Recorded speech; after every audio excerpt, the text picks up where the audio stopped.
Excellent. Now let us begin filming immediately with no thing in here, because Morton Roadkill directing. Yes. And there is a kitty. Mad cat. Yes. Okay, action. I look like a desperado. Excellent. Morton Roadkill, looking evil, because he's playing a Decepticon. Yes, I'm directing this. I get to direct an episode of the series. I'm surprised. I don't think did I get to direct any? I think I might have gotten to direct one of the Corrosion ones. But this one is yeah, so we're doing this one. It's only fitting that the last 7, I do at least one of those. So here we are, Roadkill. Last episode, I played several of the Megatrons, and so we'll let you direct the next one. Oh, okay. Yeah. So, Morton Roadkill, Morton Tucker Roadkill. No relation to any other Tuckers. The character Morton Roadkill goes back to the Roadkill short story from 1994, in Road Pizza, in which my character was an evil pizza person who'd been fired from his pizza parlor, and he doesn't do anything like with underground pizza things. This is like way back in the 90s. That didn't exist yet, so he became a bum, and he goes out on the street and he becomes a bum, and he eats roadkill. That's the joke. Yeah. Not as funny as it seemed to be in the 90s. Yeah. But anyway, so, yes, this episode is the first of, what is this? This is, the Meltdown Saga. Makes sense that I would, makes sense that I would direct this one. Yes, Meltdown Saga, and, the first ever to Tim Everett, Jason R. Ligon, and brought to us by the Doug Month collection of TF 2005 boards, and well, before that, this is from earlier. The Blue Streak, Tim Everett, Jason R. Ligon, and Doug Month's collection from the mid 1990s, Adamacon, and it was collected in the 1990s and aired later on Doug Month's website, 2006. But it was earlier. The collection is from earlier, from the 90s. Meltdown appeared in Transtech magazine, 2003, 2004 season. So yeah, so this is that. Some of that. Well, some of that appeared, but we're doing the whole thing. So. Also, there's another episode that'll come up later of Hidden Frontiers. Okay, Forgotten Fears, and Forgotten Cause and Manifestation of Fear, Forgotten Fears, and those are 2 stories from the MUSH as well, and they were done by Ben Ian Thomas, who I think we saw once before. So we're doing in the story anyway. We haven't met him. Adam McCon says he hadn't met him in a comment here. So 2 stories, roughly 60 pages and roughly 30 more. It should be an hour altogether. And this so far has been fun doing this, putting this together. So far it's not a problem.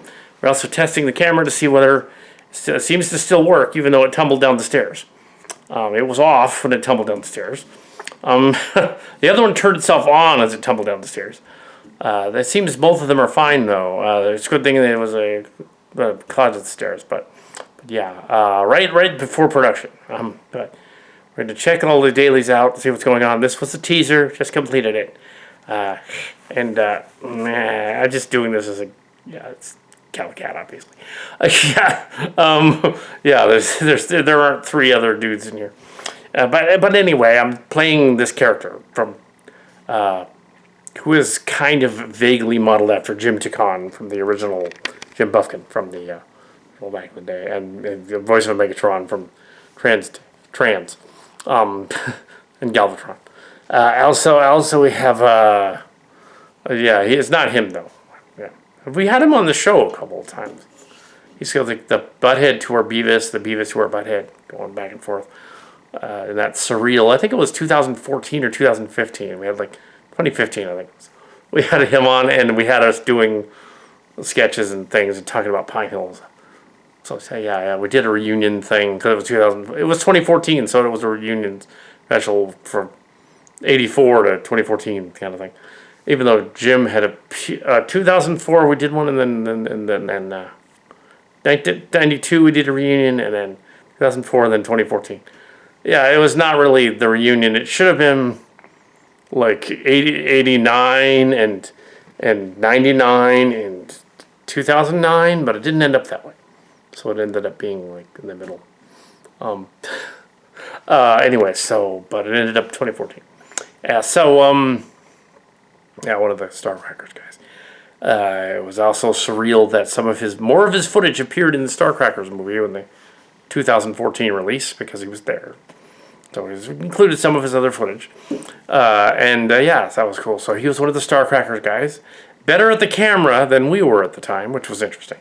Better behind the camera, but not necessarily acting. He got behind the camera, he got in front of the camera, he was kind of like camera shy. He didn't want to say stuff. kind of like Big Tim was too.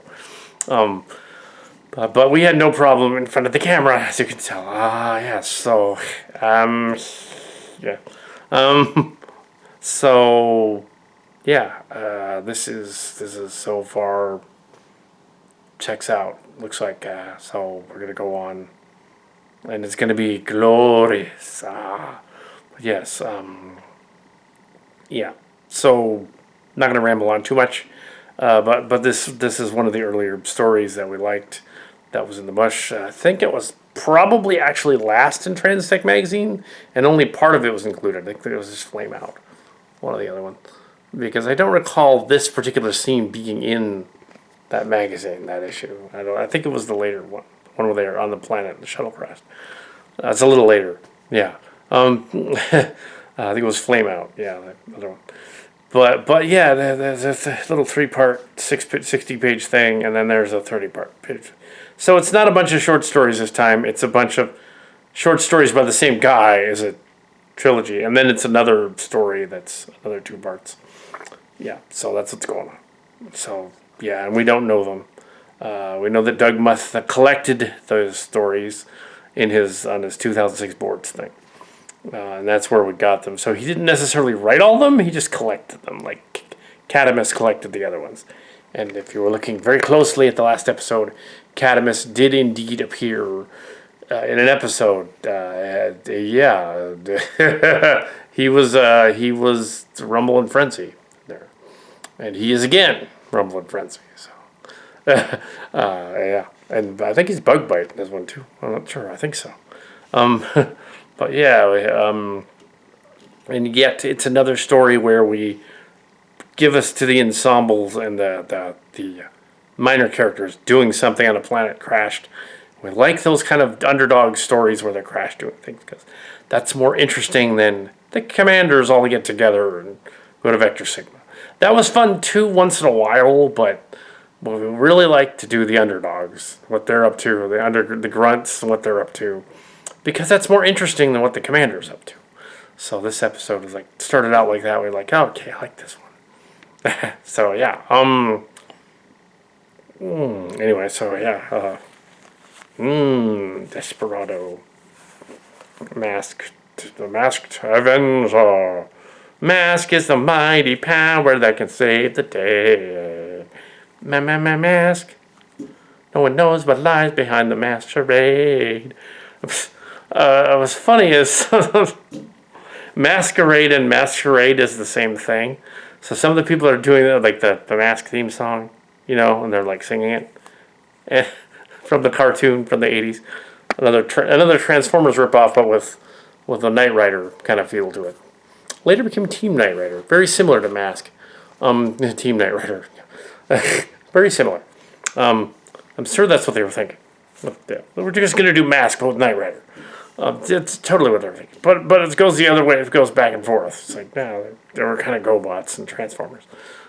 They kind of were. I guess they could redo that. But yeah, Masquerade and Masquerade is the same thing. So some of them are pronouncing it masked charades. No, Masquerade. It's the French. Masquerade. Charades is also French. So Masquerade is correct. That's in Masquerade. Masked charades is clever too, but it's the same deal. It's like charade and masquerade. Yes. Yes. Anyway. Okay. Yeah.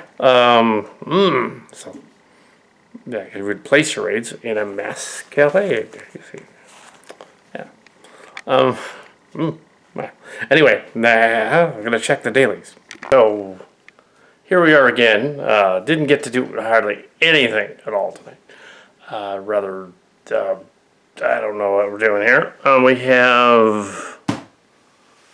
It's technically 8, but on the camera it'll show it as 9. I'll try to do a little bit more here. There was a funeral service for somebody from the church cast, from the plays and sports camp, who had been one of the baseball people, Breon Scholl. But one of the, now she was going to be in college. She died of cancer. And so so that has nothing to do with the story here, but that's why there wasn't any episode being filmed today. There was a funeral service. Anyway, so yeah, that sucks. But usually we do some kind of a dedication thing at the end of the Transformers story. If it's a political figure or famous character or something, we throw it in the end. It would be weird if I put a dedication to this person in here somewhere, or a character or something. That would be odd. It would seem a little weird, creepy. So I'm not going to do that. But maybe a nod somewhere, but not a dedication at the end. She had nothing to do with Trans Tech. She had nothing to do with Transformers series. She would appreciate the gesture, but it would sound weird. So we're not going to put a dedication thing. It wouldn't make sense. She doesn't watch all Transformers MUSH in any way. I just thought to mention it during this making of footage. That's what happened, and then it's in the making of, if you want to watch it there. Yeah. So she had a teenage sister, and her father was in the choir as a musician. I'm not sure what her mother did. He was also a Jonathan, like Mark's cards, but different guy. Yeah. Also some of the early stuff mentioned him incorrectly in Valley Stories and On Location. He was mentioned incorrectly. It was a different guy. And then he was mentioned later as the other guy. So we were confused as to bearded, bear-like dudes that are in their middle age years, and he confused 2 or 3 of them together. And the other one that went to Oklahoma, that was somebody else, and he was not that guy. That was somebody else, and he was there, but he wasn't that guy. So it doesn't matter. That it's not part of Transformers. So I think what I am going to do as a dedication, not necessarily naming the episode in honor of this person. It doesn't make sense to do that. Makes it seem like one of the cast of the show. But no, On Location. This is On Location. On Location journals. Which they didn't know there's a journal, but there's a journal. It was a private journal. It was never put out anywhere. Nothing salacious or weird. It just isn't interesting. Diary, basically. Who's going to read that? Come on. Diary of Cal Cat. You're not going to read that. But Starship Locations, on Location. So, but yeah, so the blogs are the most you get. Anytime we try to put up some kind of family story thing, something happens that it doesn't happen, and it just doesn't work. I'm gonna set. So I've mentioned from time to time On Location journals, diary things. There were attempts to put that into the thing to put the journals on. There were some old home movies, basically. Let's just keep it straight. Old home movies. Some of them were adapted. Some of On Location was adapted as old home movies, and I'm not sure where this is going. Other than we're on the set of Transformers, so this is just a little like it's part of the making it. Well, I wanted to explain what's going on, so maybe earlier than that. 2012. No, much earlier than that. Yeah. No, it's been earlier than that because VBS was 2002 to the present. We're doing VBS for 18 years. They didn't have it last year. Sports Camp was probably, I want to say 2006 or 7, probably. Yeah. 2006 or 7, somewhere around there. So the beginning of the Calicat, way back, the early. Yeah, because there were a couple of Sports Camp episodes I did actually put up, but then took down later. Because, you can't just put up that stuff without anyone's permission and talk about characters and show footage from Sports Camp. Parents would wonder why their kids are on some rando's video set blog. Don't do that. They'd wonder about the VBS one too. Yeah, even if there's nothing wrong with doing that. But no, you need permission. You can't put up videos and pictures of people because rival stores might be all wondering about you and stuff like that. KTS is a non-profit, non-AdSense, non-thing. We don't make any money doing videos. That's not how we get that. Yeah, we don't make any money monetizing videos. We just do them for fun, for entertainment. There's no money changing hands at all. All the parody videos and all that is just free. Completely free. And now with the new regulations and the crazy new commercial bots, ad bots popping up with unkillable ads, we couldn't monetize anyway because YouTube has decided that they want to sell their own ads. So we really can't monetize on YouTube now. That's why a lot of people have switched to Patreon and other things, Skillshare and other stuff like that. We haven't needed to. Yeah, so. So yeah, the family videos are not interesting enough to go up. There were a bunch that were on there very briefly for back when Yvonne passed away in 2019. They were up for a total of 3 days and were then removed. So, yeah, so this person, this 21-year-old that passed away was a sports camp coach, basically. Since she was little, she was like a coach, right? Brianna Scholl. Even though her name was spelled Brianna, it was Brianna. And so, yeah, a very precocious character.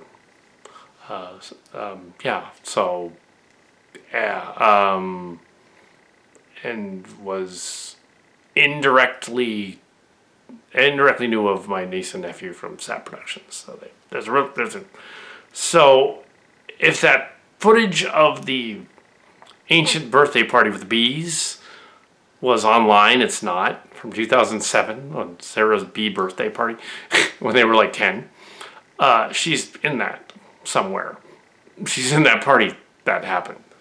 But way back, 20 years ago. Not 10 years ago, 11 years ago. She's in, it would have been 13 years ago, actually, for 2007. Oh yeah, 13 years ago. So she'd be in that. But she would have been very young. But some of the other ones were too.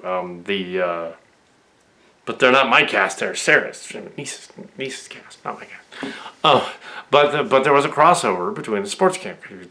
Coach sports camp, and my niece and nephew stopped doing sports camp, and I continued to do sports camp after they left, up until the COVID thing happened. They didn't do it last. So anyway, so that's just, I guess I'm going to put this on the channel as sort of an extra Calicat video saying stuff. But yeah, including them somehow would be weird, I think, in this episode. Maybe a dedication does kind of make sense, because there's no on-location outlet for it. Yeah.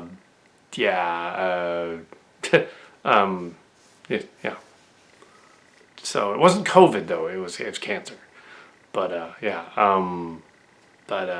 Yeah, so that's messed up. There's something going on. But yeah, how do you tastefully, like, put that in there? You wouldn't make a character after or something. Maybe you do something like that. Maybe you name a place in the story Cho or something, her last name. Or maybe a character says heads up about baseball, and there's like a character says that. And that would be a nice nod to that person that was part of the other cast, but you never saw her. Never involved in any of this, although she would get a kick out of some of these all Transformers much stuff. Her sister would too, who was younger. I think she's 18. Yeah. They would get a kick out of the although they probably wouldn't get a kick out of the suggestive episodes necessarily. They probably wouldn't like those. That dark episode from last season, they probably wouldn't like that one. So I'd be like, oh, okay, that's a little too dark. The Halloween one might be too scary. I don't know. Anyway, so that one too. But no, the fun ones, they would like those. Yeah, we don't post journals and really drama. It's much more fun to post stuff from fictionalized stories of Transformers and robots doing stuff than it is to actually have actual like people included in it. That actually is a yeah. So yeah, they're not going to be like, they're not going to pretend like any of the cast in the Transformers story passed away or anything. That'd be silly. We're not going to do that. It's not connected. It's just that the other stuff's going. Brianna? No, Brianna. That would be cute. Just do that little gag in there. No one will figure out what it is. And then inevitably in the future, when we actually are famous enough to do a convention again, and there are conventions again, somebody will inevitably ask, who was Brianna? What was that about? And there'll be this long line. Okay, who's Brianna? It's a sports camp kid that passed away, so so we decided to include mention of her name in the credits. So, yeah, or as a character offhandedly walks in. Sure, we should probably do something like that. But she was not associated with Trans Tech in any way, but she would appreciate it. She did like the Bumblebee. She appreciate it. So, yeah, we'll do something like that. In fact, there's a character who briefly appears in here called Megan that we could just rename Bree. That doesn't appear in any of the other stories. She's just in this one. We could do that if you didn't think that was too weird. I mean, they could just say, well, it's the other. But I'll think about it, whether that would make sense. Include some humans, but the humans are in exosuits. So it's sort of like this weird, like the exosuit, but in the headmaster. Is the hot rod here the whole time? Was this actually Daniel in the head of the robot here? Daniel Whitwicky. Was he in there the whole time? Because that'd be kind of funny. Like the whole time, every time we saw this version of Hot Rod with the headmaster, he was the head. That'd be kind of cool. I could do that. So he'd been there before, so he's there now. That would mean that Carly here, or RC, obviously, and Wolfsbane here are and this is again Transformers again. She's actually in the head, and he's actually in the head. So the whole body is not them; it's just the head. Yeah, they're not really headmasters though. Those two over there. As February comes along, and crank out at least 2, if not 3 months, and then another 2 in March and April, and start the production on the finale, season finale.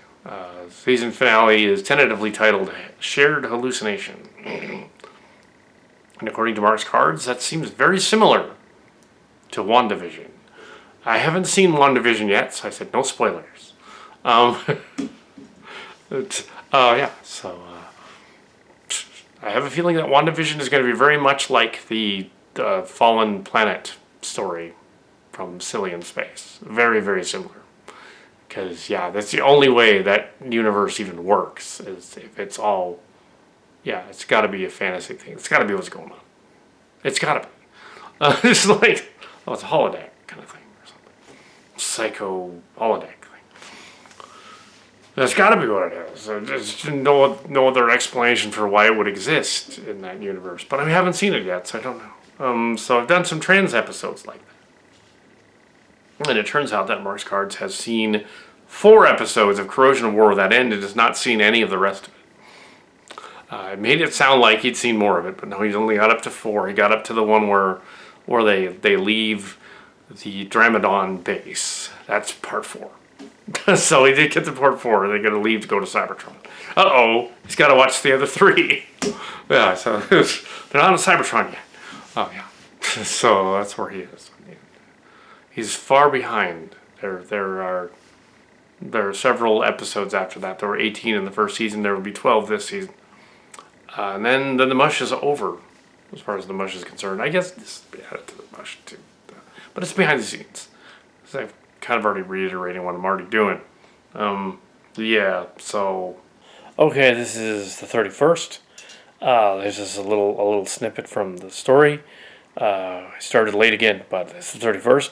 And the exosuit characters, in order to make it not seem as odd to include these people, they're modeled loosely after the Shell Girls. They're both there, and loosely after. So Roadbuster in the green is Jenna, and Bumblebee is Brienne. Well, that's what their human form is. Loosely. It's very loosely. That's what they're. I don't know if that's what their actual human names in the story are, or whether that's just like a nod. It's not going to be clear in the story. It's just going to be kind of there, so that we're not actually being weird or creepy or anything. Saying like, oh, why is this? These and they're 18, but still, why are they being included?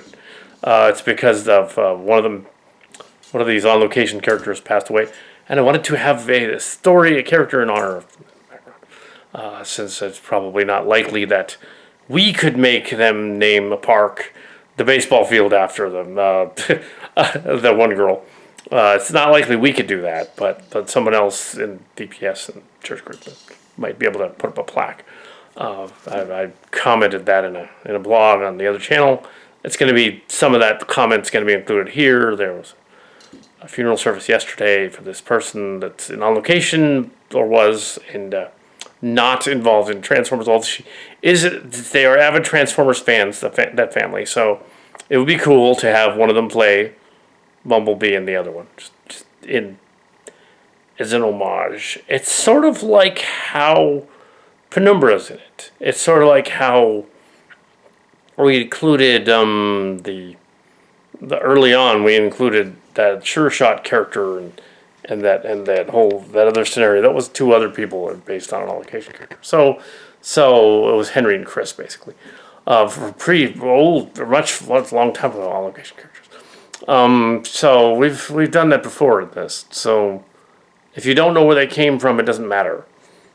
Just the point that like okay, well, and also I believe that one of the there's a couple of actresses with that name, so you could be referring to the actresses as well, Jenna and Breeze.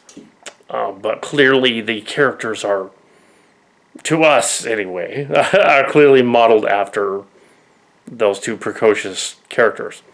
That's their backstory. You don't need to know that, but that's what's going on. One of them is the younger sister is still living, and she's being played with Daryl Earnhardt Jr. as a race car there, which is funny. Of course, we should totally be a race car. And the other was Bumblebee, of course, with Bumblebee in the story. So that's a cool way to throw back to on location. And also, we had a Bumblebee that was similar to that, a car like that, similar to that. A couple of Volkswagens over the years, so that's not uncommon either. And the car is from Dark of the Moon. Also, we have Wheeljack in there. Yeah, so that's what's going on with those 3.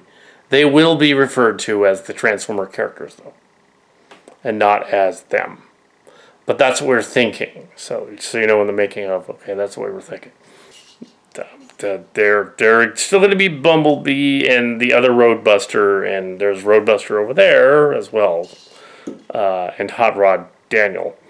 But yeah, so they would be much younger than Daniel Whitwicky, though. Daniel Whitwicky was 12 in Transformers the movie, and that was 15 years ago. So that would make him 27. So a little older than them, but not too much older. They could be recruits that are riding around in their exosuits. That's fine. And Mark's cards like the idea that the human characters don't appear at all. and they're just like in exosuits or something as robots. And we don't see them until like the very end of the series. The humans get out of the quarantine and they take off their outfits, exosuits, and there they are. That very yeah, it's kind of like that same gag about the transformation. Like, we do that. I changed the dialogue in here a little bit because it didn't work. I often do that with these scripts. In some I do it in some cases where the dialogue is not what people would say. The old Harrison Ford adage, George, they just don't say it like that. You can't speak these lines. So instead of them, like, there was a line about animal dung that was thrown out there and them saying, it smells great, ha ha ha. And that just sounded odd and juvenile. They're not 12. I don't think the writer was 12 when he wrote this. But they're not mentally 12. They're in their 20s. They wouldn't joke necessarily about farts and poop jokes. It would probably be more like, oh, they're referencing something around them that's gross. And yeah, they might chuckle about it, but it wouldn't be like they'd laugh out loud about poop unless they were 12. Yes, the character of Daniel Whitwicky is no longer 12, he's 27. Why would he do that? It doesn't make any sense.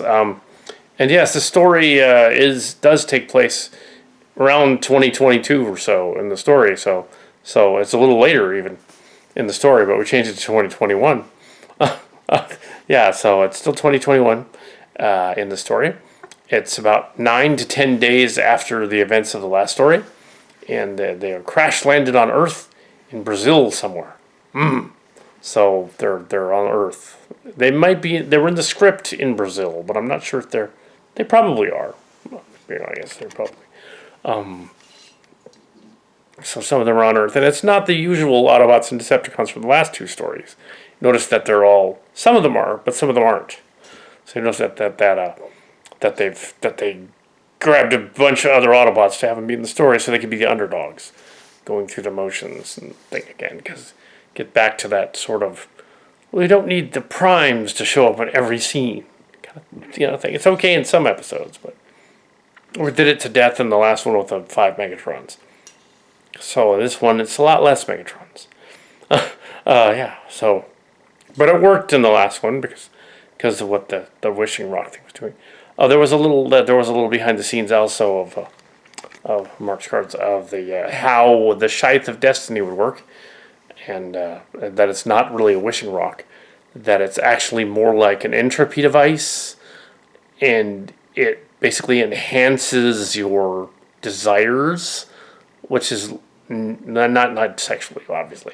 It enhances your desires, and so in the other story, the reason all the Megatrons appeared before the first Megatron and the Galvatron was that the thing kind of pulled them out of other dimensions to be with them, to help them out, to increase their power or whatnot.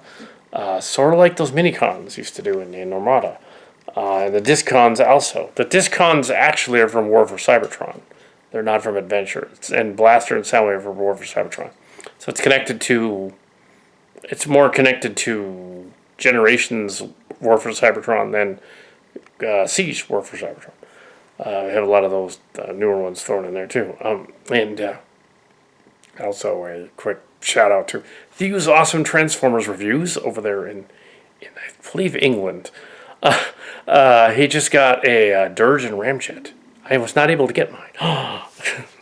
Anyway, yes, I got a Dirge and Ramjet. And he sold a Star Saber, but not to me. No, somebody else got the Star Saber. Just as well, because yeah, what would I? Other than including him in there, yeah. I think just thought I'd mention that. So I just get on with filming and do some more stuff here.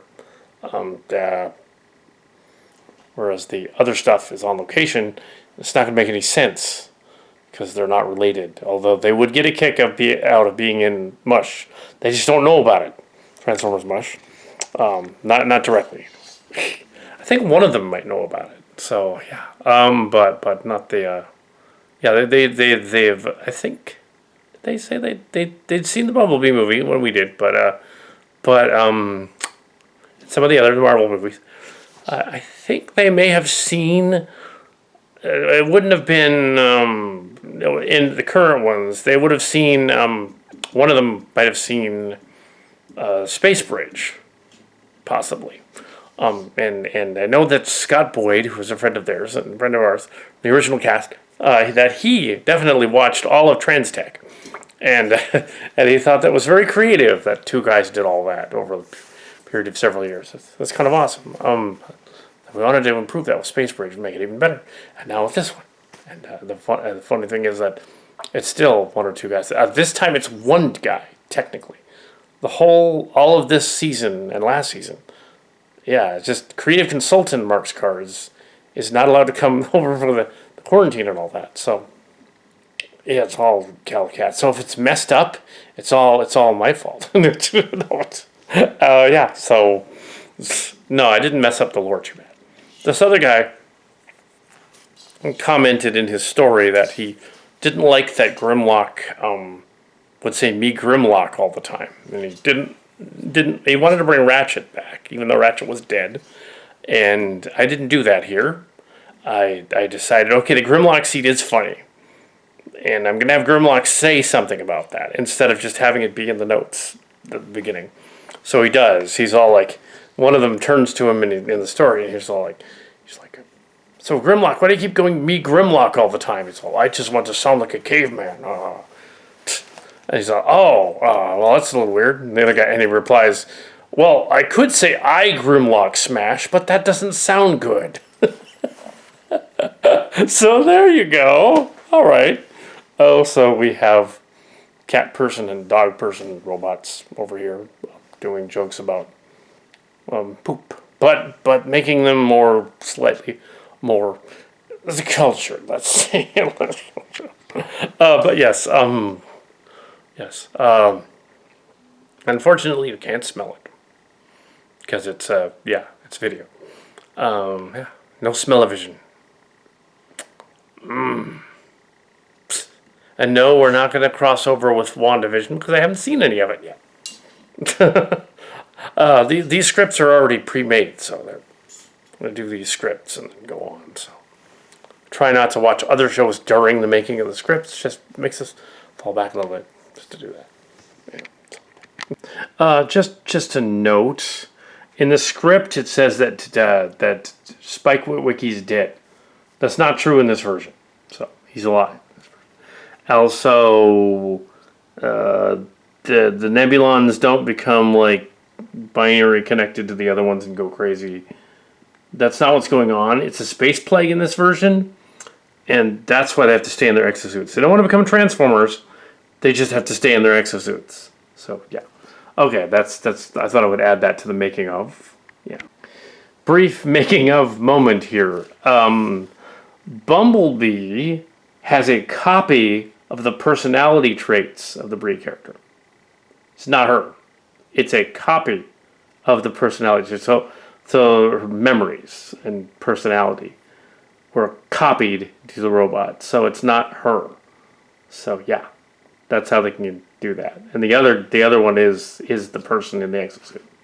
So Bumblebee is carrying the memories of this person, which is cool. And there's immortalized memories in the person. So that's cool. That works. Okay. So yeah, one's an exosuit, one's a sort of backup. Yeah, a hard drive kind of thing. Anyway, yeah. Okay. So okay, quick making of again. Quick making of. I want to establish a little bit more about the exosuit people because the next scene they are at the Decepticons again. So the exosuit people. I want to establish that what I just said in the making of earlier, that there is a disconnect and that the other one has memories of the other person. Because Hot Rod hinted at it. So I'm going to do that. Brief making. We're going to finish this for the night. This is a little bit more footage. This is just Skylinks is actually in the script rescuing them. Hopefully the kick scene came out. We just go from there. Hopefully. Yeah, so that was pretty much it for tonight. Yeah, so it's I guess it's Calicat and Roadkill, I guess. Or Roadkill's directing parts or something. Anyway, so, yeah, that's it for now. Late yet again. Even though it could have been filming earlier. Just late yet again.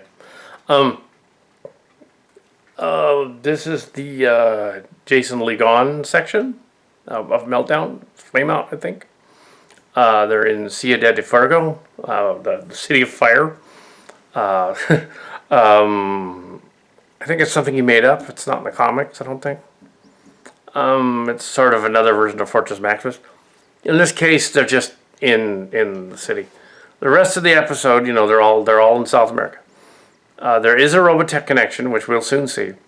But not in the script. There's one here. I've changed around the part where RC shows up and explains about things. Because I couldn't find RC, and I could find her, but the scene didn't really require RC. It seemed like she was acting more like Carly. Since Carly was around, Carly as RC. His mother comes to him, so that makes more sense. That totally makes more sense. And then they leave. It's just a brief little appearance. This is apparently a few days after into the other story, or maybe days, I guess, a day or two. So it's gonna be. And some of the episodes are like that. They have a little passage of time going on. We're not sure what Daniel Whitwicky looks like outside of the exosuit or any of the other humans. They're basically pretenders. And they're also headmasters, in a way, in exosuits. Pretenders. So we're essentially doing the Transformers Headmaster Master Force Pretenders thing. Master Force thing. Yeah. Well, that had Pretenders too. Headmaster. Yeah. Master Force had more Pretenders, I think. Yeah. There's Headmasters, Victory, and Headmasters, Master Force, and Victory. Headmaster, yeah, like that. The Japanese one. This is loosely on that, loosely the comic books. And our version does not have Ratchet. Now we're going to find out a little bit about the Robotech part. Anyway, going on.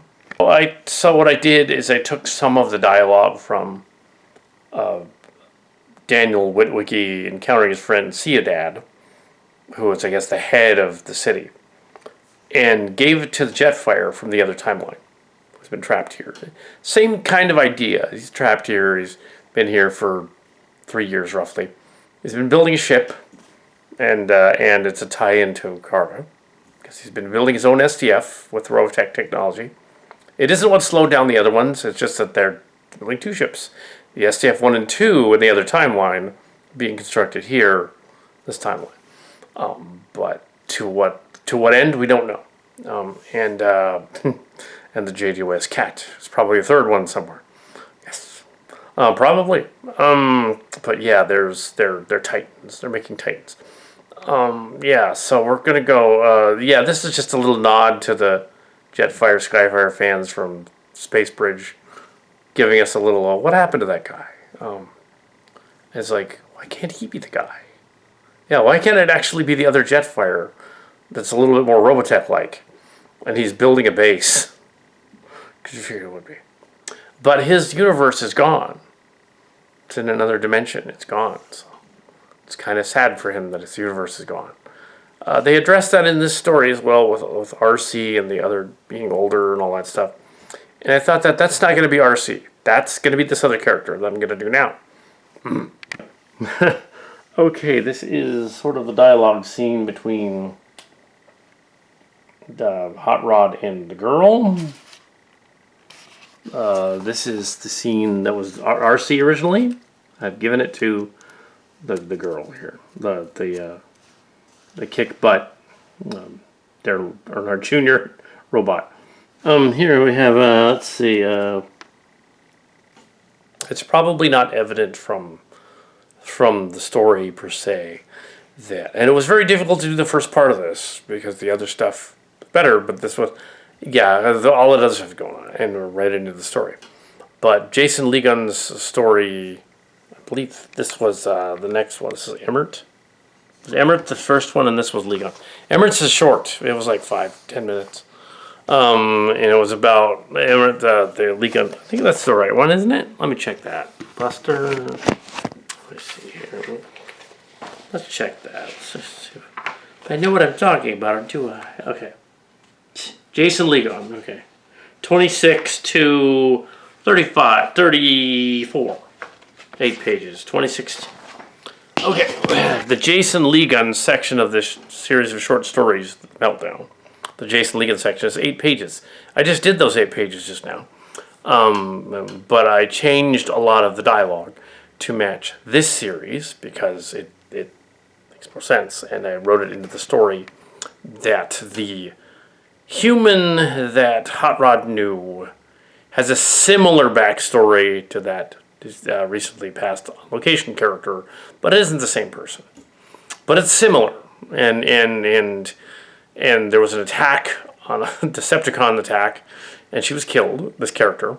And her mind and personality were downloaded into a transformer, which is something what they get at in the story. But anyway, so there was a character like that in the story. I just made it her to see it at. So, okay. Buster, who comes up later, Buster Mccloud in the story, is actually Roadbuster, the girl Roadbuster with the green outfit, the sister, who was a human in an exosuit, who's the sister of the girl that died in the story, the character. Roadbuster and Bumblebee in the story are these two girls. But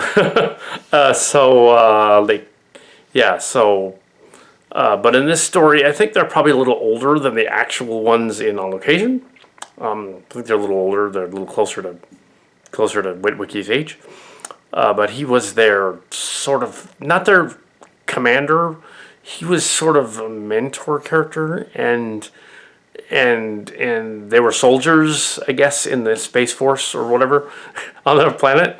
And so that's cool. They were soldiers in the Space Force. Yeah, and it had something to do with it. And it was a Robotech hospital. It was related to the plague. So if you had the Robotech around, they were helping to cure the plague. And apparently the human version of the plague, it's been a couple of months since the plague started. In the story, it's been 8 or 9 months, like the COVID. So they have, so the Robotechs who are from that other they're not the future ones. They're just the Robotechs from this timeline. They figured out how to help with the cures because they're Robotechs. They have the Zentradi are helping them. So yeah, that's cool. So that's in there, and also. I thought, because there was a discussion on this before, how do you explain away earlier on in G1? And they did address this in the story, and I address it here, but I had them blatantly say it. Okay, that's Spike and Autobot Spike and switching personalities back and forth. I had them just say, well, how come they created the Dinobots without sparks? And I had the other one say, well, they did have sparks on the Ark. Other Transformers were damaged and there were just sparks. Like the memory personality cores were on the ship somewhere. This big ship. They're on the ship, the Space Ark. So they just downloaded them. The Dinobots are a previous Transformers from another that were on the Ark the whole time. And then that ties it into War for Cybertron. that actually works. It's like, oh, okay, so they just sort of put them in dinosaur bodies, and they weren't originally. It would have been like, why are we doing these cave-like dinosaur body things now? Which is similar to the comic books, actually. So I've tied back to the comic books, which they're doing in the story. It's kind of cool. And the Sparks. I also said that, well, the Constructicons and other Decepticons were recreated by other Sparks that were on the ship. The Decepticons got a hold of before they left the ship. So that's where they're from. And that's how they could be back on Cybertron years ago as other Constructicons helping Megatron and fighting Omega Supreme. And then be the newer ones that are recreated in the cave in G1 in that other episode. They are the other ones from the previous time. They were rebuilt. So what Megatron should have said is, when he rebuilt the Constructicons, he should have said, if they thought about it at the time, okay, like the Autobots with their Dinobots, they recovered the Sparks from the Ark. I did as well. Ha! I have 6 evil Sparks, and I put them number personalities in my Constructicons, and they used to be similar on Cybertron. Yeah. Cool. Anyway, so now we go on to Wheeljack and what's her name having Wheeljack, Buster, and some others working on something to do with electronics on the station in Flameout, which is another guy, and it's all the same story. Flameout. It's Tim J. Emmert. I believe Tim J. Emmert. So this was actually... So it's not that the MUSH idea, all the short stories together to make long stories, is entirely a Calcat. It's not. This is one of those stories where 4 or 5 writers got together and they said, we're going to do 4 or 5 little stories and make one episode out of it. One big long episode, 60-some pages, out of our 3 short stories. And so we're just following their template. We're just doing what they did in the script. Sure. They were meant to be separate. They were meant to be together in this case. We put them together. As for the other ones, they weren't meant to be with it, but we worked them in.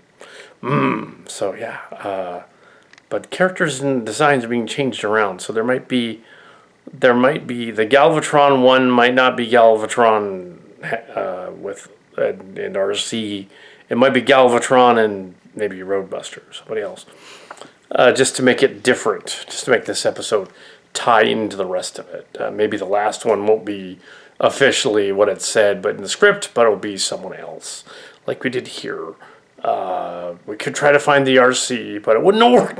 I don't think it would have worked as well. So yeah. Pretty much it for the evening anyways. Anyway, so, some more later. Okay, Flameout, Tim G. Emmert, and we are rolling on Flameout here. I guess I'll leave a little later. Okay, it is late. Just start filming it right now. And yeah, I'll leave a little later. There it is. It is already late. The hour is already late. But yeah, I did manage to get... I promise, more filming tomorrow. I did manage to get... actually, it's supposed to be Roadkill, that's right. I haven't seen Roadkill in a while. Yeah. There was a reference to Guns N' Roses in the script, and to Axl getting throat cancer. Axl did not get throat cancer. The other guy, the bassist, Orky, died. But the story was written 20 years ago. So anyway, so we referenced that.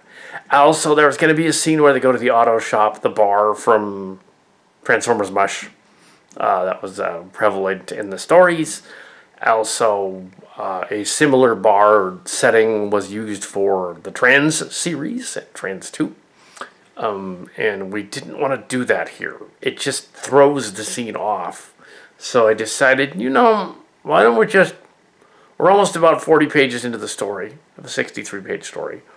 Let's jump to, and since the characters are discussing their position and their story and the backstory with the guy with the lady robot, the robot with the lady's mind in it. and the other robot that's apparently not old enough to go to a bar yet. And she refers to that. But then she decides, oh, I don't drink anyway. It's also funny about like the early version of the story years ago. Trans, when we went to the space bar, it was sort of like a cantina from Star Wars. More than a bar, the cantina from Star Wars. That's basically what we were doing. Also, a little bit of Deep Space Nine, in Trans 2 at least, because Deep Space Nine started in 93. So in Trans 2, it was the Deep Space Nine bar. So when they went there, it was kind of like the Deep Space Nine bar. Quark would have been there if he could. That kind of thing. 10 Forward from Next Generation is probably what I was thinking of. The earlier one, and as well as the one from that. And the Cheers bar from Cheers. Because the bar, that's where things happen in the bar. Yeah, and Cheers was very innocuous. It was a sitcom show from the 80s that was referenced but directly by the bar in Deep Space Nine. 10 Forward, Next Generation, not as much, but a little bit. But definitely DS9. Definitely the idea that, but we didn't want to go there. Definitely the idea of Norm from Cheers. Was their idea when they cast Morn on Deep Space Nine. And they had him out there, and they said, like, oh, we can't call him Norm because we'd have to get homage to NBC and pay them royalties and all that stuff. And to use that character somehow, and it would really date Deep Space Nine. It would say, like, why are they thinking of Norm from Cheers? But that's what they were thinking of. It would have dated it even more, as Armin Shimmerman had said, if he'd gone with his character's original concept, which was to make Quark Ross Perot, basically. He said that at conventions back in the 90s. He's Ross Perot. That's what his character is modeled after. Politician Ross Perot, which would have been really, really dated. So yeah, it's sort of a round robin. Gets back to some comments about the Guns N' Roses in here. And then driving and listening to Guns N' Roses, and then going to the bar and essentially dancing like it's a dance club. So actually they were being more like the Moody Blues. But then they did a tango, which doesn't make any sense. I guess it was sort of the ska era was starting again. They're going to do some of the old big band dancing thing. I've done the tango. But yes, it's difficult to dance to do the tango. But yes, but I didn't want to do that because you can't film that. Also, I thought, well, why don't we just address the elephant in the room? That's the character with the mind inside the robot. Let's just address that directly, and have RC before she leaves, have her talk to Hot Rod. This is actually that earlier scene we didn't film because we couldn't find RC. So I've moved it up to this point instead. Basically said, this is the discussion they have about their other selves and whatever. The other scene that replaced it is fine too, but this makes more depth and gravitas. It gives it the story. That's the meat of the story, really. Ermert's script is not so much battles. He said in the commentary on it. There's a little commentary there. I wasn't so much interested in the fighting and the battles and the wars and stuff, because Robert Jung himself, told him, you don't need to do just space battles. You can do dialogue and soap opera stuff, too. That's fine. And most of this is a soap opera. Mark's cards describe this as a soap opera with Transformers. But a parody of it. So they mention Nicholas Sparks books and movies and stuff like that. It's like, yeah, because that would be what they would mention now. You see, it's 2021. They'd be all about that. And to a little bit degree, they're getting on the idea of Valentine's Day, which happened earlier in the story. We deliberately started season 2 a month ahead. We pushed it a month ahead. So the Beast Wars stuff was all a month ahead from now. So we pushed it ahead a month. So this story would be late in February, and about 10 or 11 days after the events of the other stories. And not starring all of the main characters of the last one. Not starring not even the captains. I don't think Optimus Prime is technically in this. Or at least he shouldn't be. And Megatron really shouldn't be either. It's the highest ranked Decepticon, apparently, in the story is Soundwave walking around. And then some other Decepticons are doing nefarious evil acts in the next scene. But yes. But it's not going to be Ravage. I'm going to change that because, like, he was just like this goofy Discbot kitty and the other thing, and it would be weird if he was suddenly psychotic and running around, like, hacking people's heads off. That got really dark really quickly, and that was going to happen in the story, but that's not really what's going to happen here. It's going to be somebody else doing that. I'm not sure if there's any heads even. It's probably just going to be like wreckage of robots. Because, yeah, it's not necessary to get all dark and violent. I mean, the space battles are pretty much cartoonish, like they're shooting laser blasts at each other. Yeah, this is yeah, and the robot's not just an homage to someone from On Location.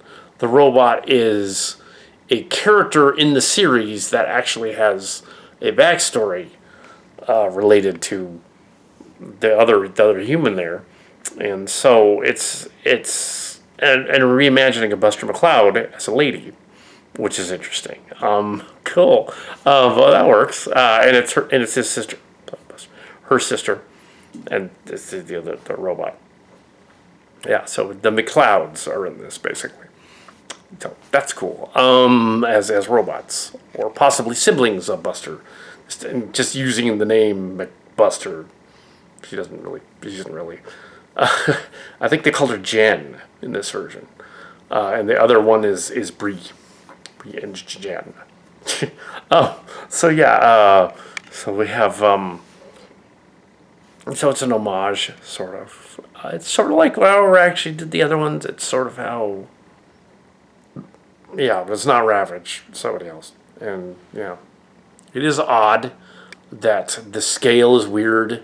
So when all of the Decepticon tapes ganged up on the Hot Rod toy, who looks a little bit like Sport from years ago, last year, I think it's the same action figure. It's not him though. They look like they're smaller than him and like he could kick their butt. But yeah,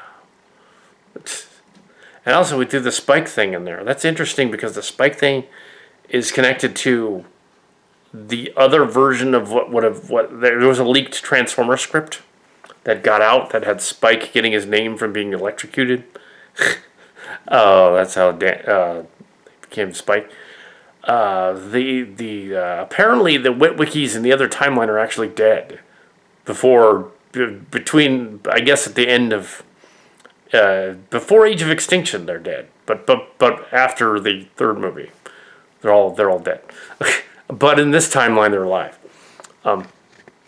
Although the computer hacker guy in Last Night kind of acted like Spike, so it's probably him. They are said to be the cousin. Sam Witwicky is said to be a cousin of Buster and Daniel Witwicky from the comic books. A cousin, but they're still Witwickys. So I wonder why they said they were the last Whitwickens. Because they weren't. Because Spike and Sparkbug are still around. They're not them. They're someone else. They're another group in another timeline, I guess, or something. They're still around. Because otherwise, then Sam Witwicky from Transformers, Michael Bay, is literally Daniel from the original Transformers movie. In which case it doesn't work because that movie came out in 2007 and he'd be only 14. So it wasn't him, obviously. It couldn't work. Then they introduced the Bumblebee movie and introduced us to that new character. And she can't be technically like a mother of any of those characters because how would that work? She can't be Carly technically, although I think they did kind of reboot that, so it wasn't really her cousin. Yeah, that guy's different, so it's weird. Yeah. But yeah, it doesn't match up because it's a different timeline. The G1 timeline, the Generations timeline, and the Space Bridge timeline, this one, the Michael Bay timeline, they're not the same. They're three different timelines. It's the only way the multiverse works, because then they're not really encountering each other. And that's why Buster here is another Buster. Not the they would also the inspiration for this, the Shulls, would probably get a kick out of, if they are Transformers fans, semi kind of being immortalized in the Transformers adventure here. An earlier On Location book said that they indeed did watch Space Bridge at some point back in probably 2018, a couple of years ago. And they said it was weird, but interesting and kind of low budget. Which it was. It was all those things. It was extremely low budget. It was like 2 guys did the whole thing. Yeah, so there are better ones out there. But, you know, mine has more. We have more, you know, it's better. But yes, they have more. Yeah, other fans have more. They have stop motion. They can do all that stuff, and they can do that. They still don't do the backgrounds right on some of those though. They don't paint them. Paint the backgrounds. You don't feel the trouble with stop motion. Paint your backgrounds. Make them look cool. Then it'll look extra cool, and it'll put you in it. I know there's a certain quaintness to having an avocado box in the background, or something, or a peach box or something.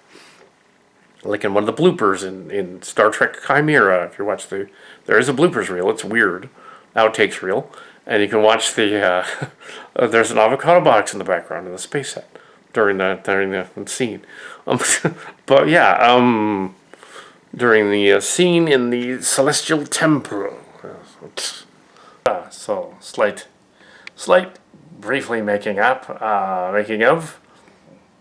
I decided to do the scene where they discover the horribly mutilated bodies, and also they're gonna send the kids away, the teenager and the 20-year-old away, and Marrod, and so we have I'm assuming that, Daniel Whitwicky would be. Well, if he was 12 in Transformers the movie, it's now 15 years later, so he'd be 27. Yeah, so he's a little older than them. But the Nightbeat shows up, and Nightbeat is a Michael Bay Jazz, so he gets to be revised. Because he's a better toy than the other Nightbeat we were using, which was one of the hot shots, but he was at least shiny chest. So I decided to throw that guy in there. Him and Blue Streak. Yeah, so yeah, Nightbeat's in this one, so he's back. Yay! Yeah, so that's it for the eating. I decided we were allowed to do another scene, and with the gang, an amusing scene. The guys doing their thing. Excellent. Forging on ahead. One of the strangest stories. Yeah, it's a little odd. And of course we have the return of Nitro there. Nitro Zeus. Well, it's sort of another Nitro Zeus. It's not the one from the other side. It kind of couldn't be. But he fell over, but was he killed? So it might be the same guy. We'll see. Okay, this is the end of. It was late again, so this is the end of Tim Emmert's story. And then Blue Streak version of it follows, the Flame Out, the final act. That's about 8 pages. I don't know if we're doing that tonight. I want to check this footage and see how good it is. It kind of late again. This episode it seems like we're taking forever. It's weird, just to get ready to shoot it each night. It's odd. But yeah, we got up to the part where they revealed who the bad guy is. Clearly, the last 8 pages of the script need to reveal how they catch it. Originally, he was killing humans left and right, and it was Ravage. A little too obvious, didn't work, the scaling is weird. So it couldn't be Ravage. Decided on Nitro Zeus, and we're introduced to the bad guy. Any number of the 4 Murder She Wrote script plans you've done to see the bad guy. This would probably be the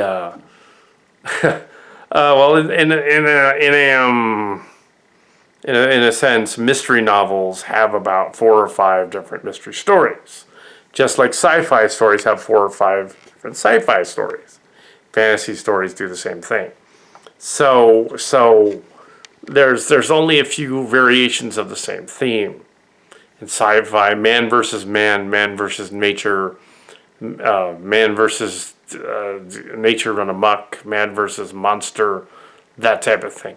In the case of Spy, sort of a Clue type Murder, She Wrote type old school kind of show, Agatha Christie even probably is one that, and James Bond to some extent.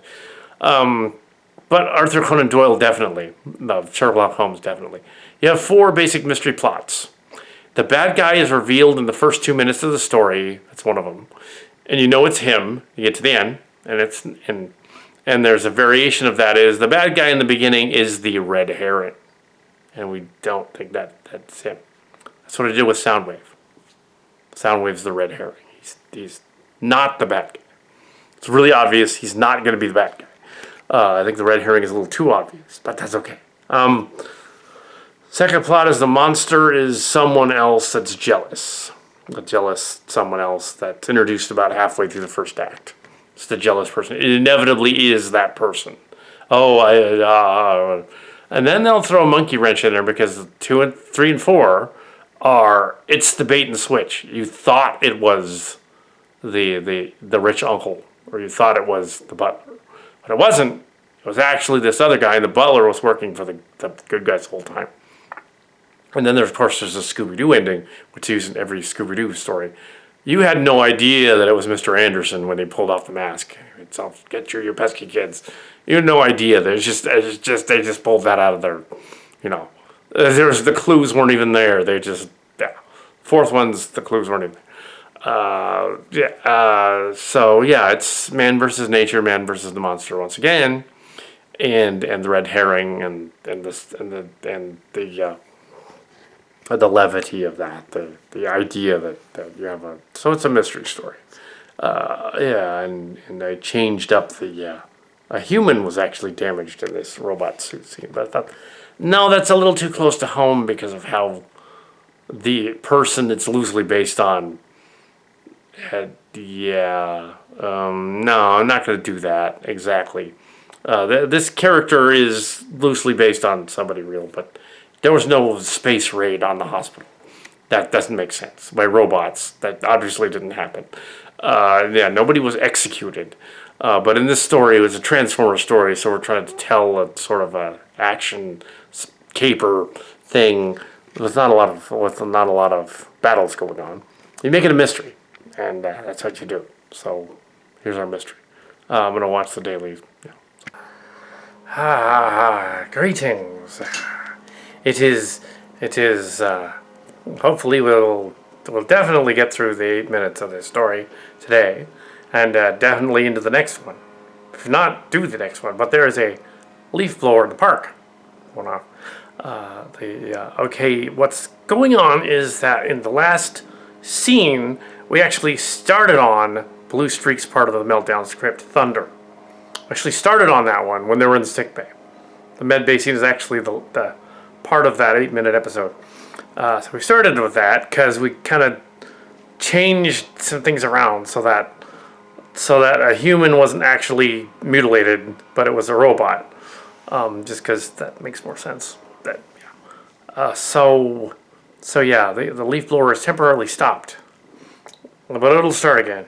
Anyway, there's been a change to the script to begin with because there it goes again. Thundercracker isn't involved in the story, and it'd be weird if he suddenly showed up. I think that there's some backstory here where he becomes like a friend of the Autobots or neutral or something, which doesn't make sense. But Soundwave just happens to be there, and he just happened to be in that other scene. So we're going to change it to Soundwave, which changes Thunder to something else. It's not about Thundercracker. It's not about Thunder Bitch. There was a character called Thunder Bitch on the boards. We're not printing that story. But yeah, this is not that. But yes. So this is going to be when that leaf blower stops. This is going to be the scene where they talk to Soundwave, who was recovering, and then we go on to them trying to trap Chiron, who was in battle armor. And that's the end of that scene, basically. But we carry it on because you can't just have him trapped within roughly the first 45 and 50 minutes of the story and then be over, because then it would be over. So So he'll have to find some way to worm out of that somehow, or do yet another in the brig thing or something. But we're probably not going to do yet another in the brig thing. We'll see what that next episode after the 8-minute episode's about, and see what's going on with that. But yeah, there's a leaf blower in the background. That'll totally ruin every shot until that leaf blower's done. Cause yeah, it's yeah. Anyway, so yeah, so this scene is going to be Thunder from Blue Streak. Blue Streak isn't in it. He's represented by one of the Jazzes, Smokescreen Jazz. Yeah, and he's talking to Soundwave and Jetfire about do we trust him or not and whatever. Yeah, and then there's one brief scene after that where they go and capture the Chiron guy. Maybe they don't. Maybe this version they don't. They go on to the next episode. Because if he fought Ravage, it would look weird. The robot's the wrong scale. If he was in human form, yeah, that would be a challenge. But he's in robot form, and he's like way bigger than Ravage. And Ravage was shot by Chiron in this version. So he's damaged too. I'm assuming they'll repair him. But would the Autobots do that? Maybe not. So we're gonna end that and go on to the next thing. That was the end of Flame Out Thunder, the final chapter of the thing. This isn't the whole thing though. There are 2 more episodes that are about 20 pages long, which means 10 minutes. Let's do them. Yeah, the next one will be, yeah, so it does end with them catching the bad guys. Yeah, I changed the dialogue up and made it more modern. Little fight scene there. And, yeah, he basically wrecked part of the ship. Yeah. So let's, there. The next 2 are them trying to figure out how to put things back together. Yeah. So. And, as of note, note that take note that we're jumping ahead in the story a little bit, but that it'll still be in this order. So we're a little bit ahead, and we're gonna do page 12, where Prime talks to them about why they're in South America. And that's just a little bit of a thing there. We're gonna have the Jetfires show up. So what's different about this one? Is that in the script it says that it's time travel to the 1990s. We're not doing that here. So that is dramatically different from the story and changes everything. They just escaped Ciudad in this version, instead of them going to Metroplex and finding out it's 1995. Or they haven't even built it yet, 1995. Instead of that, the dialogue is switched to still 2021, still where they were. It wasn't time travel, it wasn't a space bridge, it was an explosion. That is different, yes. I didn't want to do the time travel thing, although they do in this story basically the Rosmocom colony thing with reverse timeline and all that stuff. Generation Scorn is in here. That's not the Calicat version though. It's this guy's version, which is interesting. But we're not doing that yet, and it's not going to be time travel in the finale. So yeah, we want to keep it all in the anyway. So let's do this episode, which is 1 of 7. Let's do this one, and it goes from there. Oh yeah. So, Highs to a Meltdown. Is it 1 of 7 or 2 of 7? Something like that. Yeah, I don't know. It's one of the next group, next 7. Yeah. Anyway, so let's go. Yes, we are using the other camera here, and recording. It's day 5, I believe, and yeah. So that's the only making of. We're gonna go back to page 11. Do a little page 11 just to set things up. I'm gonna include Draconus Prime because he's got sort of that Texas drawl, and there's a character, an Ironhide type of character in here with a Texas drawl. So I'm going to include that, and of course he's in there. I don't want to just have it be all the heroes and main bad guys, though. I mean, good guys and main bad guys. I want it to be the underdogs again. But for this scene here, we have some of the other ones that have gone on, and the others have left, so they show up. Okay, action. Just a quickie of note. there is actually a bad guy in this story, the mysterious seeker, who is menacing them all. So this scene that I just did is, of course, Chiron's not in this script, because this script is from the 90s, but he'd be the seeker. And so the other Autobots and the 2 Decepticons in it are in the story. We have Hot Rod and Starscream and some others thrown in the cup, and Roadbuster, actually.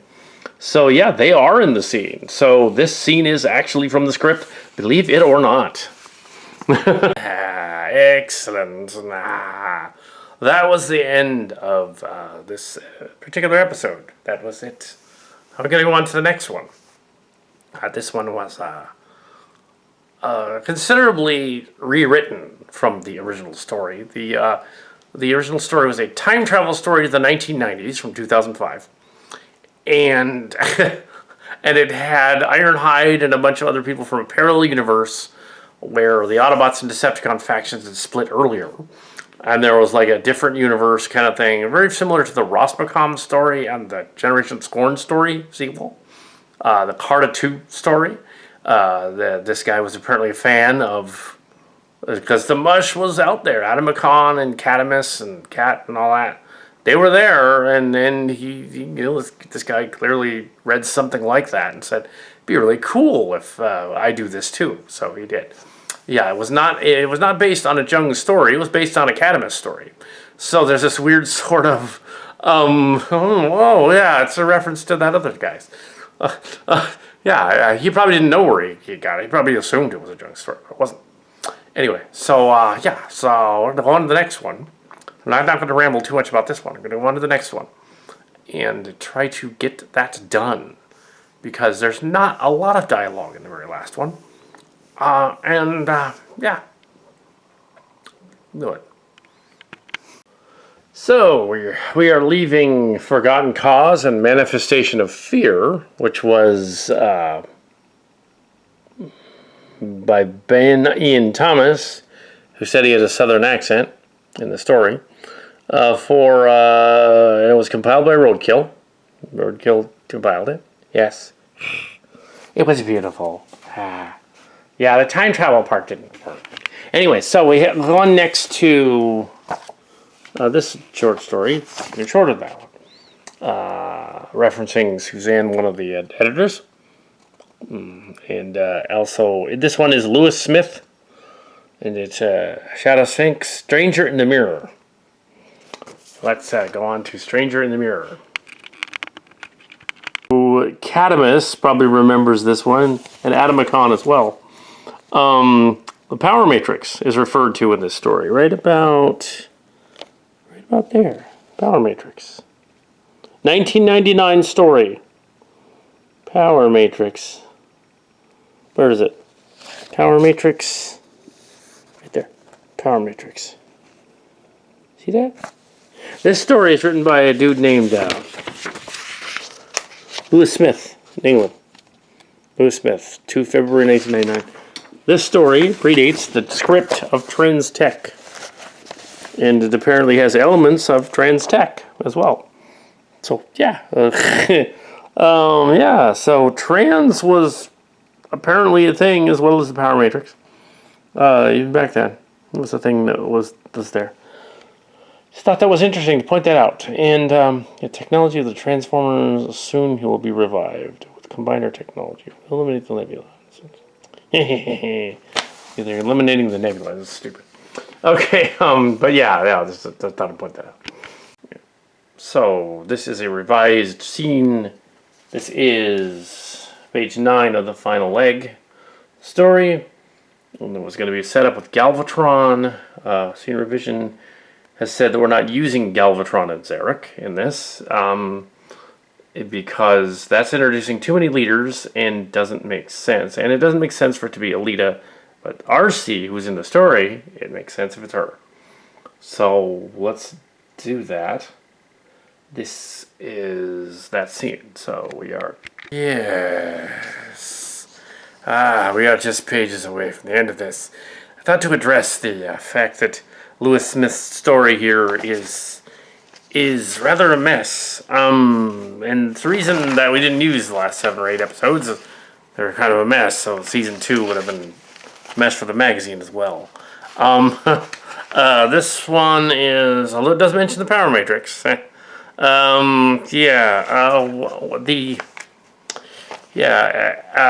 this kind of visual though, it works because we could just take that mess that he was doing and kind of make the dialogue fit the story. Just change it a little bit and have it say like, okay, these things are happening because, and we want it to happen that way. There's a scene very reminiscent of Reunion of the Cities coming up. Page 14 of this story. And we're near the end, really. Yeah, it's actually 6 left. And where they use they all get the Matrix, and they use the Matrix to stop the bad guy. Ooh. It's like, well, they've done that already. They've done that in a bunch of stuff. Including, we're going to do it again in the cities. No, I'll do it differently. We'll do it again. The Matrix doesn't stop the space plague. That's a cheat. That would be dumb. It was dumb in the Hate Plague episode of Return of Optimus Prime. It'd be dumb now, so we're not doing that. And Megatron and Prime fighting to the death again. Why would they do that again? No, this has to be about the story that we built up to this last 8 pages. And that is the story of these underdog characters trying to get out of the base, having apparently shot the bad guy, and they have to resolve the story. Yeah, so part of the problem with the script is that you have, well, the main problem with the script is that it's a lot of notes and a lot of like fun, cheeky, science fiction-y lines like "I'll get you yet" and whatever, and like we'll just use the power and send a signal to the planet killer and whatever. And it's like, this wouldn't make a good fanfic story. I guess we picked it because some parts of it were interesting. But yeah, like when I said, you gotta just rewrite like most of the dialogue. Or write most of the dialogue, because again, you wouldn't say this. So we're kind of writing the dialogue. So when you go about making this the first of the 7 final episodes of the season, you don't really need the part 1 tag, part 2 tag, part 3 tag that you normally did with the other ones, because just put the names and say they were loosely based on, because you've changed literally 2/3 of the story into something else. You have some elements of what's happening here. Having a final battle story where it's like the final adventure. He was a fan. That other one and doing that, and having everybody face off and having a major like knockdown drag out is like, it's a cliche of science fiction. You don't want to put all your eggs in one basket, so to speak. You don't want to say, okay, let's just have all the bad guys fight each other. They'll just brawl and wrestle or something. Same idea. They'll wrestle. They'll work things out if they just wrestle each other to the ground. Isn't quite what's going on here, but it kind of is. And it doesn't work that way. Sentient creatures that act like humans wouldn't act that way. The Decepticons do want to clobber the Autobots, and the Autobots want the freedom for all sentient beings and whatever. And they want to stop the Decepticons, but they don't want to clobber each other to the death. That's why Transformers the movie was shocking, because they're like, let's just kill like 1/3 of them so we can replace the toys on the toy shelves, including Optimus Prime and Megatron. Let's just redo them as something else, because having a handgun toy was a little weird in the mid-'80s, so they're like, they probably ought to not have that. There are issues with that, so that's why they changed him. That's the real reason. And technology was slightly improved, so they improved and changed things. It's not to say the story doesn't work in some ways, because it does inspire trans tech. This story is very similar in plot. It even mentions the Power Matrix. Clearly, this guy was a fan of the early version of the magazine that was online before the Transtech movies. Clearly, yeah, it's like that's why his story's in here, because he was a fan. But yeah, so now it's circle. So yeah, the idea that they're just using everything from the movie but making it bigger is just like, oh, even Unicron. It's like, kids, you've done that. The reason it worked in Transtech 3, the third movie, is because we were making fun of that idea. We were saying, oh, wouldn't it be funny if, like, Unicron shows up again? Because, yeah, and then the only way to make that, like, really ironically, like messed up is for, like, a giant Galvatron just blows him up. Like, that's how they destroy, like, it just... Because, heck, the Matrix did it last time. Why couldn't Galvatron? It's like, okay. It's like, And that idea is from this 1999 story. So there's a lot connected to this old story that's like, oh, well, the reason we did this is because, like, it did the full circle, you know. Or something like it. I'm not saying this is the story that inspired Transtech, but it's a story inspired by the early versions of Trans. And the idea of having a power matrix and all that. He's just thinking super matrix, basically. That's what we thought, too. And, yeah, so how do we wrap this up? Excellent. Okay, just wrapped principal photography on this the final act of the 3.5, 4-act episode. And, yeah, so this is, just wrapped production on this one. There's going to be 6 more. This is just, well, if you count the finale, it's a 2-part thing, but so it's 5. Yeah. But the home stretch. This episode was difficult to do, not just because on location thing, but also because we just couldn't get to filming until like 4:30 or 5 each night for the whole time period, and it seemed to take a lot longer than 5 days. It just seemed longer. Also, the script was kind of funny, and the last act was just we didn't really use hardly any of it. We just redid the other stuff. Mark's cards idea, of course, is in there with the showing the humans there, but in the dream, sort of, in the ethereal world where the other guys. We decided that the Chiron character in the story should die, or at least I did. It's like, yeah, we don't need to have him come back. He's irredeemably evil, and even more so than a Decepticon, and having his character just in there getting shot. Like, yeah, so yeah, it's a really nasty bad guy. We don't need to have him come back. But the Scythe guy was apparently the judge. He's a Haydenite, apparently. But yeah,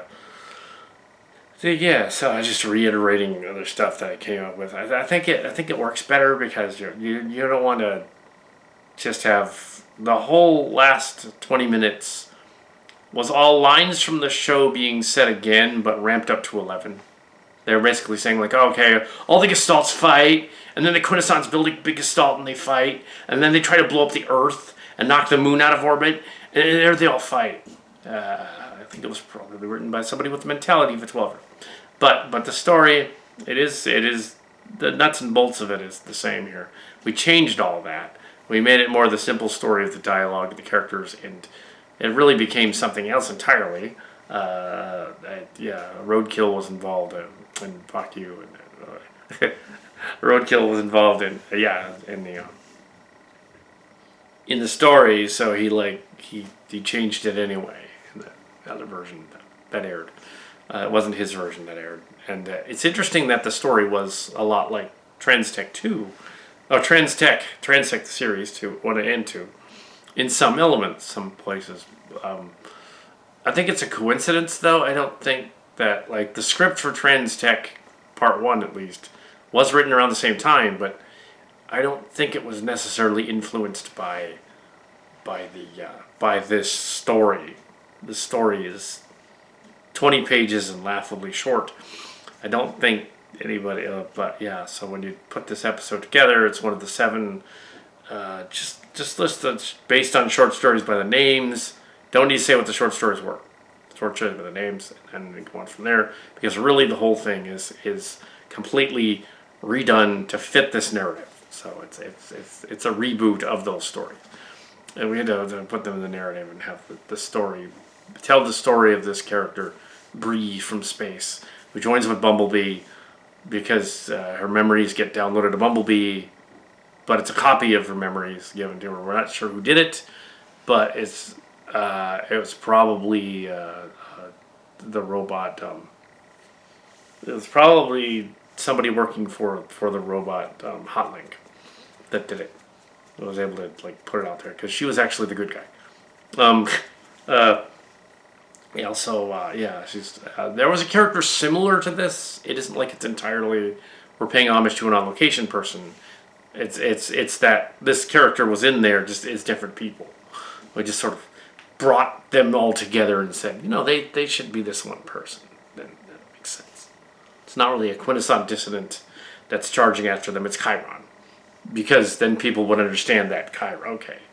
Basically boil down the story to, okay, you want villain doing this and that. You want the man versus nature, man versus God kind of ending. You want a little bit of a Shyamalan twist, but make fun of it, which they did. You want the twist ending, but you also kind of know who the bad guy is. It's the mystery story where you know who the bad guy is when they introduce him. It's not a surprise, really. But the idea how this was structured, that last story was a mess. But we completely used some of the dialogue, changed some words around, and put them all at the end. You couldn't just end it with the Alpha Trion scene and just make it a cliffhanger. But I thought that, which would fit with the story, with them going off and doing the Tell One thing. But then I went back to I said, no, we gotta kind of solve some of this in here, because otherwise there are no stakes next time. Otherwise the stakes are too high next time. So let's say that Alpha Trion and them in the other dimension, he finds a way to convey a cure for them so that the memories and personality and stuff come through into the real world through probably the Matrix or something like that, or the Power Matrix. Then we cut to probably hours later, and in the story, and they have found the protoculture chamber on the ship, because it has one, and they have activated the monopole ship and found a potential vaccine, a cure, an antidote for some of the space plague, and they try it on them, and it revives some of them, and then the other ones are revived because they fixed them. So it's implied that it's a few hours later and they fixed them, and they're all right, but the memories were apparently lost from Bumblebee, but the memories are free floating. It's like a spark, because Alpha Trion told the girl that in the other dimension, the sort of Twin Peaksy dimension thing going on, that she has a spark that's more powerful than a human soul. It's actually like a spark, and it went into. So she has powers. So she has X-Men power. She actually has power. She's powerful in this other dimension. She's powerful. So yeah, she's different. It's not Brie Larson though. That's not what we're talking about. We're talking about Brie Shaw, who was an on-location person from the church. Or paying homage to this person at the church. They might fans are going to think, oh, Brie Larson, he's just doing Marvel Girl or whatever. It's like, no, it's a different person. It's different, totally different person. However, I think you'll like the Calcatty Marvel cameo by Iron Man in the other dimension. Just to say, you know what? Yeah, there is a connection. There's a connection in the when you see that scene, you'll go like, oh yeah, I figured he'd show up eventually. But no, he's not in the rest of the story. He's just in the ethereal world that they went to. We wanted Mark Skars to do that without a little bit of. He was almost giving away a little bit of WandaVision, which I haven't seen. So I was like, no, don't tell me. And he's all, I wasn't trying to. You kind of were a little. Oh no. So I was like, I haven't seen it. So I was like, okay, here's what we're. And he wasn't here. We're talking on the phone. He wasn't here in the studio. No. But yeah, I didn't tell him about the breed aspects. But he would approve because it's like Josh Braun when we were 18 or 8. I was 18. He was 15 years ago at Pine Hill. And in high school, it's like that. It's like we're giving a cue like demigod person into the story as though it's somebody that we knew, that we liked, that was cool, that it died. So we're able to honor them with a character. And it's perfectly all right because it's perfectly legit, funny. Daniel Whitwicky and the other lady. We don't see her in human. We don't see Whitwicky and her in human form. No, we only see the breed. That's it, because she's really the main focus in that story. Well, we have shown a person in human form. I finally did it. I finally got around to showing a human. but yeah, but it's somebody that is past. So actually, Chiron did too. They show him, but yeah. In the story, you'll be seeing the story. So you're watching the story first before you watch the spoilery off right here. Yeah, and so Chiron gets sent to the devil creature, and Destiny takes him away, probably to torture him for all eternity. Excellent. Ooh, because apparently, we don't know who the bad guy is that was leading. We don't actually know who the bad guy is that did the whole catalyst of the story that led him to do what he did. We don't know who that is yet. We don't even know now who that is.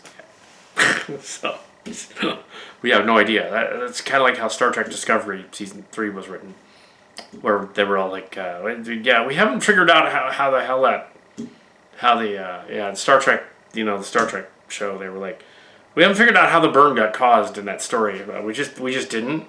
So we'll just make up something and have like this like exiled kid that has a holodeck that did it because she has powers somehow to stop radiation. He's like a half Q transformer guy, but it's not half that cool.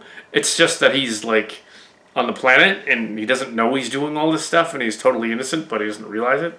But he's 100 years old, but still he's like the mind of a child. So it's very much like a Transformer-y type of story going on. I'm sure they were watching some of the early version of this MUSH thing, going like, yeah, let's just use that character from make him the guy from the other story, not Bree, but the other guy, the other.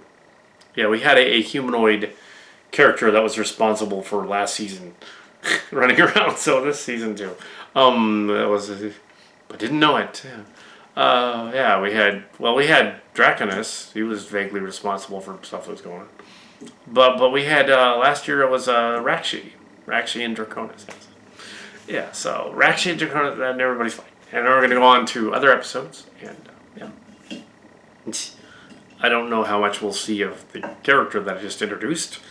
Probably not. Maybe she'll show up once in a while. I kind of spread the memories and personality to the friends in the room, and so I'd like, it's still there. She's in the background. But, yeah, we're not going to... I wasn't going to give her a robotic body and have her show up like a humanoid. That would have been dumb. So I was like, no, I'm not going to do that. That's cheaping out on it. That says, okay, all she has to do is become an immortal space god robot. I'm not going to do that. No, that's a little too much. Says she becomes the Q-like. It's better that the memories get distributed and they remember how to do stuff, and inadvertently the cure, because she has the personalities, memories of the people that were killed in the space plague hospital. So there's some of that in there. So she got a hold of that, and spread it around. That's kind of unclear in the story, but that's kind of where it's going. Anyway, so there's my story. I'm sure the other episodes will not be nearly that tedious, difficult to do. It came out great, though. I'm sure that's going to be awesome, but it was kind of a challenge because of the way it was Yeah, even Cal Cat came in to help him with it. But yes, yeah, it was is Morton Roadkill up to the task? Ha ha! Yes, of course. Ha ha ha ha.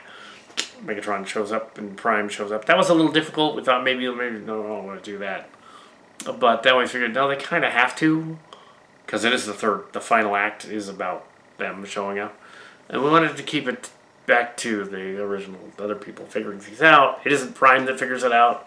It isn't Megatron that figures it out. It's this character, this Brie, that figures it out. Now, we're not sure if she entirely knows that she's figured it out. It's kind of like an ambiguous sort of like, does she know that she did that? Are they going to reveal that? Or is she's more like a Jean Grey type of character, X-Men, and she's got powers, but doesn't know how to control them, doesn't sure that they're going to do this or that to people. Yeah, it's kind of more like that than a rogue, necessarily.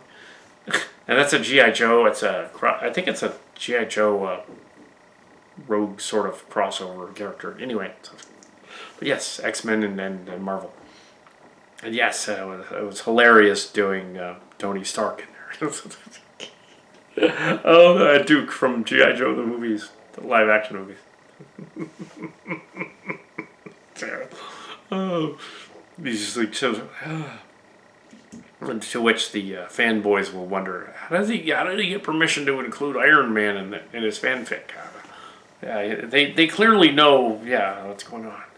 It's like, no. It's just that it's a fanfic. It's a parody. You can do stuff in a parody that isn't, you can do stuff in a parody that isn't, that's other people's stuff. You just have to make it a parody and say, like, we're not making any money, because we're not making any money. Yeah, it's a spoof. It's like, okay, you can be there. And why they don't do that more often. I mean, it's basically Transformers meet Robotech. They would never meet. But in this other timeline, they can, because it's a 2020 that didn't happen the way that Robotech happened. It happened differently.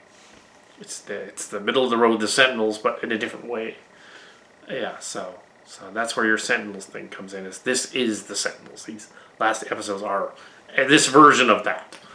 Yeah, so this last version is that. Is what they would do if they were actually doing a Sentinel show.